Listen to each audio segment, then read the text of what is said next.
Let me take the opportunity on behalf of my colleagues. We are supposed to be here with John Badi, the Minister for the National Treasury. Humphrey Watanga, the man who collects our taxes, is here with us. I want to see how to not open customer bags and cause the kind of anxiety subjected to when they are boarding flights in their various origins, and they wonder how they'll be handled in Kenya. So, on the various areas that are for immediate communication and implementation in our airport to ensure that we improve customer experience. Further to the cabinet commitment to reform the position Kenya, to position Kenya as an aviation hub, Cabinet Secretary Treasury and Economic Planning, the Cabinet here with us today, the Cabinet Secretary for Tourism, were charged with it to enhance operational efficiency and coordination. As such, the charter shall be in place within 7 days, and it will provide guidance on governance, escalation mechanism, monitoring and evaluation. Enhanced risk profiling for improved security screening. We looked at case profiling through advanced customer information system to uphold travel dignity and privacy. Only bags flagged by security scanners. You know, we do scan our bags behind. So only bags flagged for by security scanners will be open in dedicated screening room. This aims to enhance security while ensuring a respectful and seamless travel experience to our travelers. On immediate implementation of advanced passenger information system and in line with the UN resolution, Government of Kenya is immediately implementing advanced passenger information system to enhance international security and streamline operational efficiency. This initiative aims to strengthen border control while ensuring a smooth travel experience. In line with the Cabinet directive, all citizens from across Africa, as some of us may be aware, are exempt from ETA requirements. Furthermore, multiple entry ETA and expedited ETA processing have been operationalized. We also wish to report that Kenya has increased the duty-free limit and enhanced customer oversight, and in line with that, the passenger goods screening, Kenya has raised the duty-free threshold from the current Kenya shillings 50,000 to 250,000. So when we screen bags and we have that kind of information on our 3D scanner that you have goods worth more than 250,000, from 50,000 that we are implemented in line with the protocols, we will not need to bother our customers or our travelers. And to further strengthen customs operations, the Kenya Revenue Authority will enhance staff capacity through training and equip all airport customs officers with body-worn cameras effective 1st of July to ensure transparency and efficiency. So we'll be introducing body-worn cameras for all our customs officers in their areas of operations. JKIA to double immigration booths and staff introduce e-gates. Within 90 days, immigration booths at JKIA airport will be doubled. We currently have 8 immigration booths. We'll double them to 16, along with a corresponding increase of staff to expedite passenger clearance and reduce overcrowding. Additionally, electronic self-clearance gates, known as e-gates, where you're able to expedite by processing yourself, will be installed to facilitate faster and more efficient immigration process. We'll also deploy technology to monitor and ensure accountability for all staff working at JKIA, aiming to enhance service delivery. Strengthen accountability measures for personnel across all agencies at the airport. All staff working for KIA, KRA, Immigration, Port Health, KEFIS, the Kenya Plant Health Organization, Tourism, National Police Service, and retail concessionaires must wear uniform and name tags within 2 weeks. So within 2 weeks, all of us who are working within the airport will be wearing name tags. Additionally, further customer service training will be provided for all staff of agencies operating within our airport. The immediate adoption and implementation of the airport charter to improve coordination, accountability, and efficiency at the airport under KIA leadership. We're saying really the host will provide leadership, and through the service charter there will be a broader review of overall customer experience from all customer touch points. Further, we shall establish tourism information center to enhance visibility of what Kenya has to offer. Considering the aging infrastructure, the government is committed to improving the overall airport infrastructure, and short-term action on infrastructure will include enhanced signage and wayfinding within airport and terminals, improved airside and landside storm water drainage, enhanced water supply system, improved terminal air conditioning, improved parking management, covered walkways, terminal canopies, and access roads within 6 months. Those are the things we will want to do, or we have committed to do in the short term, to ensure that when customers are crossing from the terminal building to their vehicles, they have got canopies, so that with sunshine like this or with rains, we do want to care for our customers. Within the next financial year, we shall acquire an additional 3D screening equipment. You may be aware that some of the point of congestion is the scanners, the 3D scanner that will help us to expedite and be able to move customers or travel.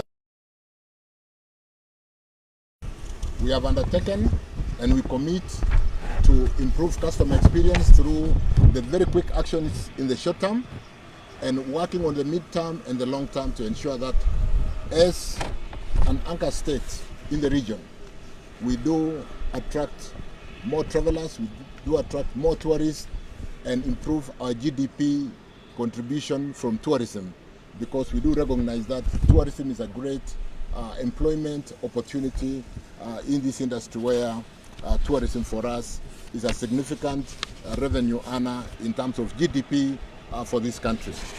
I want to thank you, and we can take a few questions. Thank you.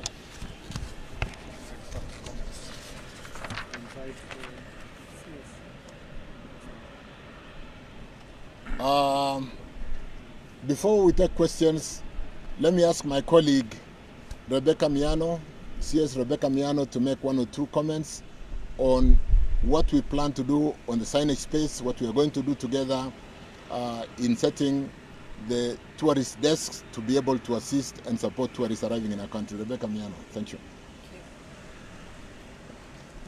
Thank you very much, CS. We are very happy as the Ministry of Tourism and Wildlife, and considering that we have an ambitious target to receive over 5 million tourists annually from the year 2027. So the measures that have been announced will be significant in supporting the arrival and the exit and customer experience at the airport. We know that the airport is the main gateway into our country, and being such a good tourist destination, it is incumbent upon all of us to ensure that the tourists have the experience that they expect and that they deserve. As the Ministry of Tourism and Wildlife, as has been announced, we will be setting up within the airport so that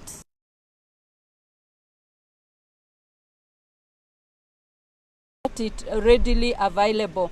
We will also be partnering with the Ministry of Transport through the JKIA to enhance the branding of our country so that as our visitors arrive, they know that they have arrived at the magic of Kenya, and they will carry that experience to other tourist destinations in the country.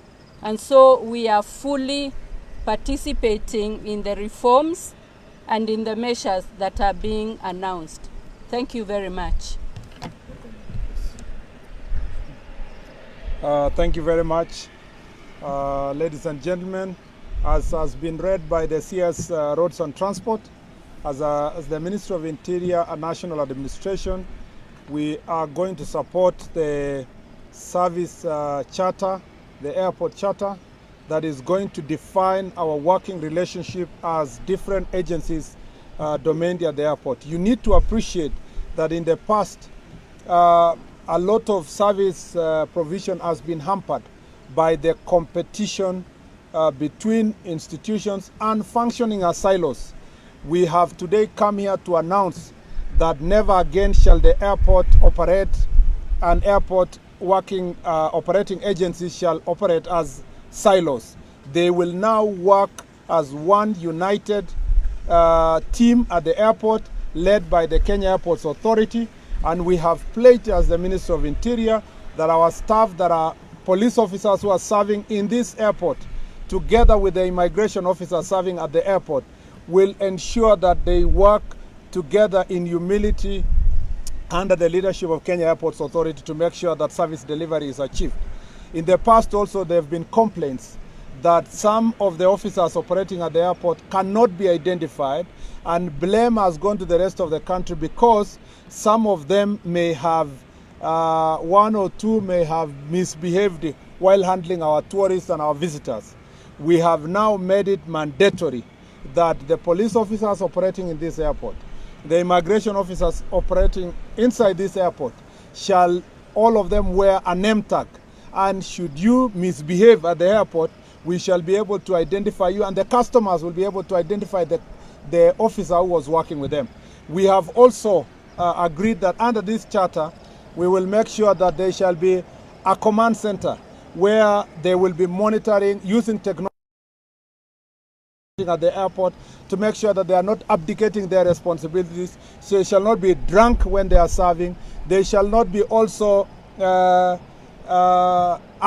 our visitors rudely or speak to them in a manner that is going to hurt the visitors. So they shall be enhanced customer care services at the airport, and therefore all of them will undergo training, customer care training. Working under one agency through this multi-agency approach under the charter shall be served the country and give our visitors and our citizens of the Republic who are passing through the airport a better customer service. We know, and this is better be appreciated by everybody, that we are working under a constrained infrastructure facility that is more than 45 years old. It's actually nearly 46 years old. Therefore, it's very difficult for us to customize the spaces that are there to give us a better experience, including the issues of e-gates and a better space for us to put immigration services. However, we will try our best to make sure that we innovatively increase the spaces where people are going to be screened and cleared. But be that as it may, under the long-term services we want to, or the projects that we want to have at this airport, it is urgent for the Republic of Kenya to quickly now think through the leadership of the Ministry of Roads and Transport, how we shall quickly have a better airport that will give citizens of this country and visitors of this country a better experience. It cannot be an excuse that the challenges we have witnessed in the past will stop us from having these facilities. We must continue and urgently find ways of ensuring that we have a better airport facility that will make us competitive, but also enable the other agencies that are operating at the airport, including those representing the Ministry of Interior and National Administration, to have a better space where Kenyans and other citizens and other visitors coming to the country will be cleared in a better way. You can see our commitment. We have been consistent. We do not wish to become the stumbling block. And you can see at the level of Deputy IG that there has been a representation in this process to make sure that everybody is going to operate in a better manner. You will be seeing our officers wearing better uniform with name tags, and they shall be identifiable based on the services they are going to give to our customers at the airport. Asanteni sana, and may God bless you. And on a light note, it's good to see that there is a new airport roof, and that in the last few months and almost years, now a year or so, we haven't witnessed leaking at the airport. Congratulations to the KA team for a job well done. Asante sana. Do we still have some questions, or they've been clarified? We can take a few questions. Name, media house, and the question, please. Duty?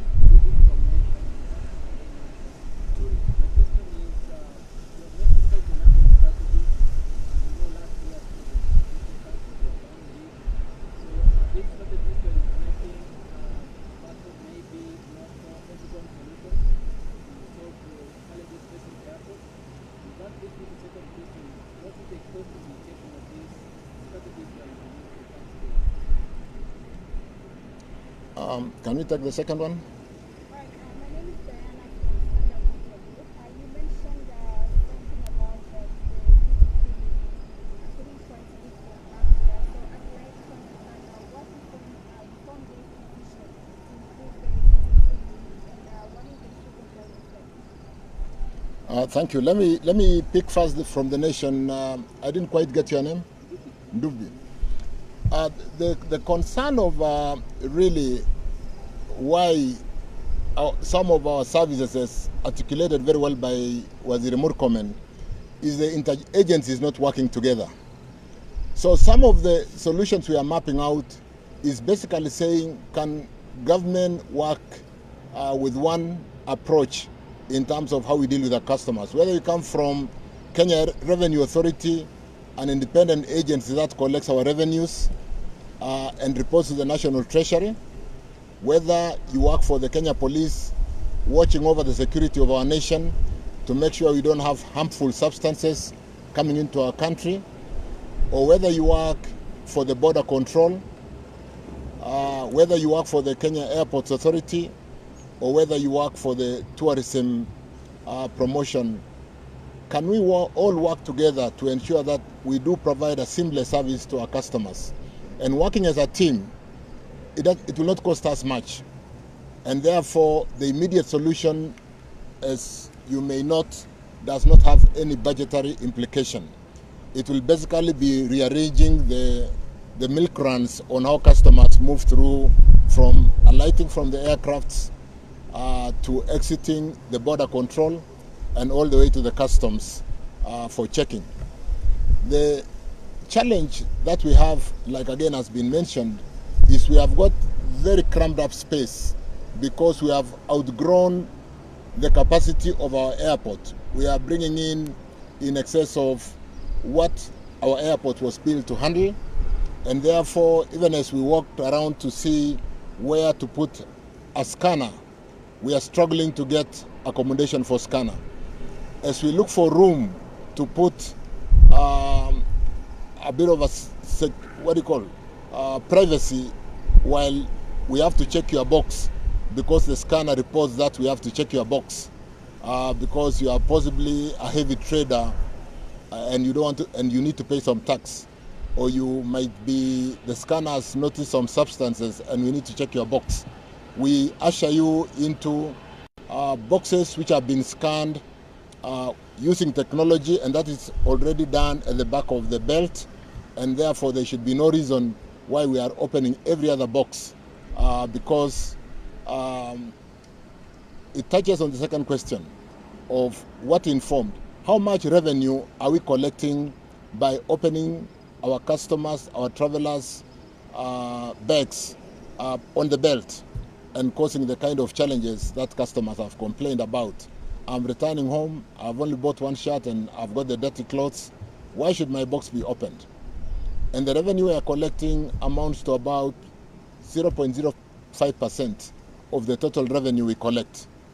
To an extent that we must protect the security of the country in terms of substances or weapons that might come in. To the extent that somebody might be trading using a hand luggage with high value items.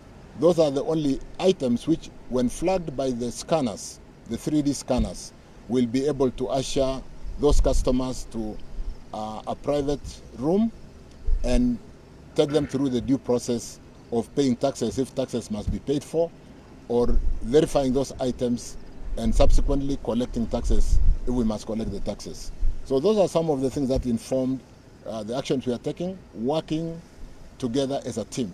But more importantly, comparatively checking the revenue coming in through the airport tax collection system and the impairment of, or the discouragement of the tourists that may not come into our country, because the referencing, we are told by Waziri Miano that 47% of our customers, new customers, come into Kenya through referencing by travelers who came to Kenya and had a good experience. We can be able to double that and collect more revenue, improve our tourism sector, improve the GDP to tourism, as opposed to basically shaking down all the customers that are coming into our country. Just so we're clear, is it safe to say that the implementation of this charter will cause the taxpayer nothing? In the short term, implementation, like I've clarified, it's basically working as a team. In the long term, like I've said, in the midterm, we need space. Customers may not have that kind of experience. They don't want to be tripped around walking with their 2 suitcases. They need space. They need resting points. So in the meantime, like I've said, we'll put in a new scanner. We've said within this next financial year, we'll put in an additional scanner to expedite the movement of customers as we scan their luggages. And therefore, in the midterm, we'll make budgetary allocation to address what we must address in the midterm. But in the short term, in the immediate term, really, wearing a name tag, wearing uniform, smiling at a customer will cost us nothing. Thank you. Can we take one more?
As regarding the investments that go into an international airport for the kind of infrastructural improvements we are making, I think I'll need to refer to my numbers to basically records to confirm how much went into improving and putting in that new roof to ensure that we remove that leakage embarrassment that we had with us for a while. But to basically rub in a bit on the budget, I think if you consider the kind of revenue we are losing by not addressing customer experience And like I said, referrals are coming in. The kind of experience that we want to give to our customers is to improve that referral and improve the customer inflow, the tourism inflows into our country. Numbers. Every small item, including how we greet our customers,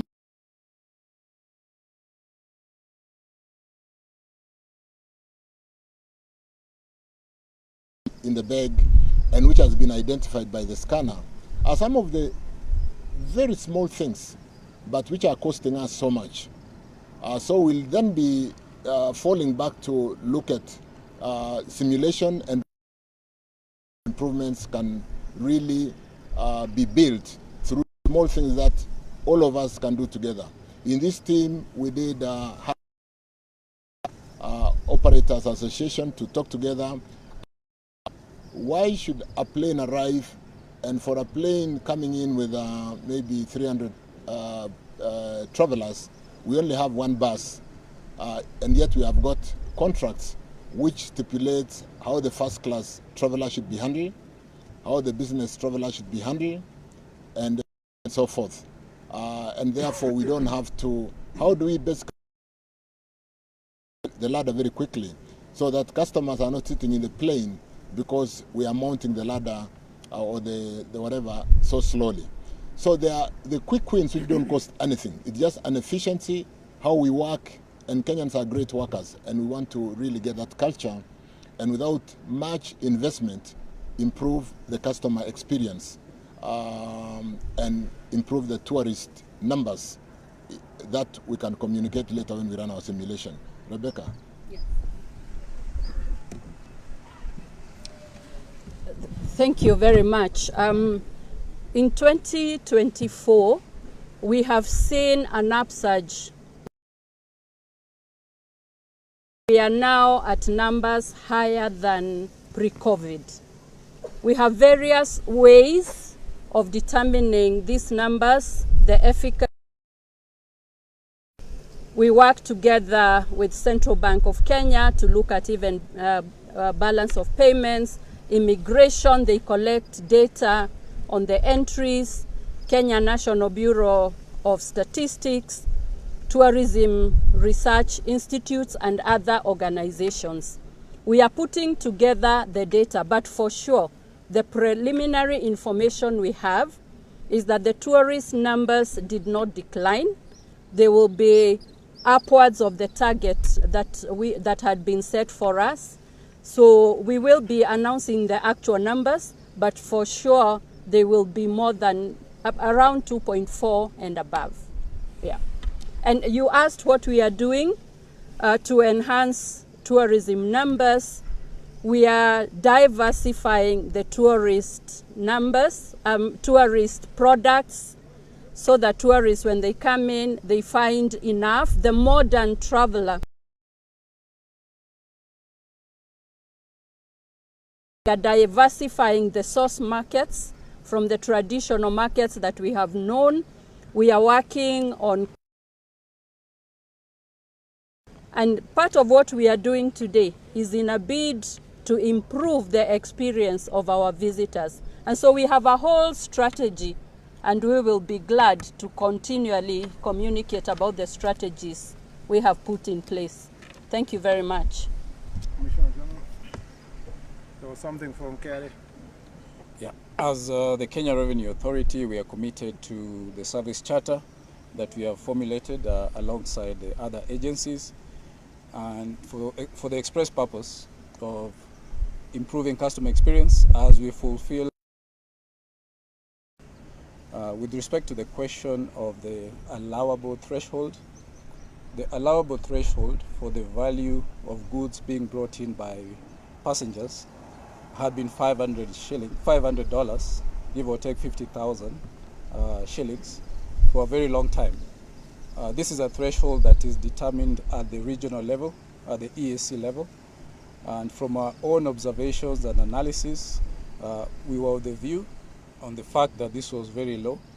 So we took it upon ourselves to engage the